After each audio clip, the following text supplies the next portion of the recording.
بسم اللہ الرحمن الرحیم۔ السلام علیکم معزز سامعین، اللہ تبارک و تعالیٰ سے دعا ہے کہ میں جو بھی پڑھوں اس پر مجھے اور آپ سب کو عمل کرنے کی توفیق عطا فرمائے۔ ایک شخص اندھیری رات میں فجر کی نماز پڑھنے کے لیے گھر سے نکلا۔ اندھیرے کی وجہ سے اسے ٹھوکر لگ گئی اور وہ منہ کے بل کیچڑ میں گر گیا۔ کیچڑ سے اٹھ کر وہ گھر واپس آیا اور لباس تبدیل کر کے دوبارہ مسجد کی طرف چل دیا۔ ابھی چند قدم ہی چلا تھا کہ دوبارہ اسے ٹھوکر لگی اور وہ دوبارہ سے کیچڑ میں گر گیا۔ کیچڑ سے اٹھا، پھر دوبارہ اپنے گھر گیا، لباس بدلا اور مسجد جانے کے لیے گھر سے نکل گیا۔ جیسے ہی وہ اپنے گھر سے باہر نکلا تو اس کے دروازے پر اسے ایک شخص ملا جو اپنے ہاتھ میں روشن چراغ تھامے ہوئے تھا۔ چراغ والا شخص چپ چاپ نمازی کے آگے مسجد کی طرف چل دیا۔ اس مرتبہ چراغ کی روشنی میں نمازی کو مسجد میں پہنچنے میں کسی قسم کی دشواری کا سامنا نہیں کرنا پڑا۔ وہ خیریت سے مسجد پہنچ گیا۔ مسجد کے دروازے پہنچ کر چراغ والا شخص رک گیا۔ نمازی اسے چھوڑ کر مسجد میں داخل ہونے لگا اور نماز ادا کرنے لگا۔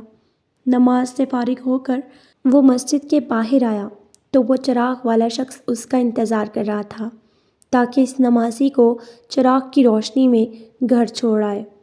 جب نمازی گھر پہنچ گیا تو نمازی نے اجنبی شخص سے پوچھا، آپ کون ہیں؟ اجنبی شخص بولا، سچ بتاؤں تو میں ابلیس ہوں۔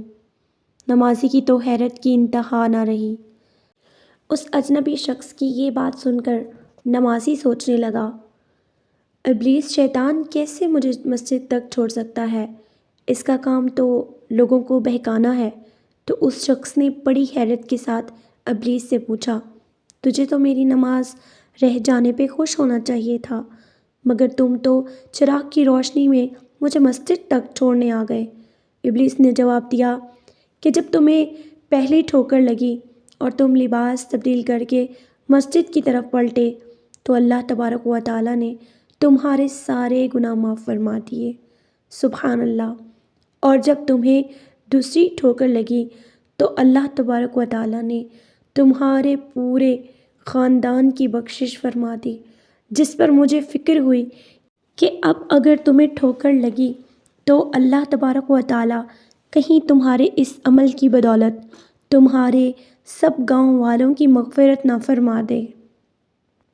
اس لیے میں چراغ لے کر آیا ہوں کہ تم بغیر گرے مسجد تک پہنچ جاؤ۔ اس شخص نے جیسے ہی یہ بات سنی تو اس نے اللہ تبارک و تعالیٰ کی بارگاہ میں اپنا سر جھکا کر اللہ کا شکر ادا کیا۔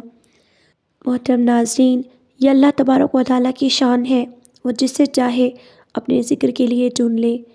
ہاں، اگر ہم اللہ کو وقت دیں گے اس کا ذکر کرنے کے لیے، اس کو یاد کریں گے تو وہ بھی ہمیں یاد کرے گا۔ اللہ کا حکم ہے کہ تم مجھے یاد کرو، میں تمہیں یاد کروں گا۔ جب ہم اللہ کو یاد کرتے ہیں تو اللہ پاک خوش ہوتا ہے، بلکہ جب ہم اللہ تبارک و تعالیٰ کا نام تڑپ کر ایک بار کہہ دیتے ہیں کہ اللہ اکبر، تو اللہ تعالیٰ اتنی محبت سے دیکھتے ہیں کہ انسان کے گناہ جل کر راکھ ہو جاتے ہیں۔ اللہ تعالیٰ سے دعا ہے کہ میں نے جو بھی کہا اس پر مجھے اور آپ سب کو عمل کرنے کی توفیق عطا فرمائے۔ آمین۔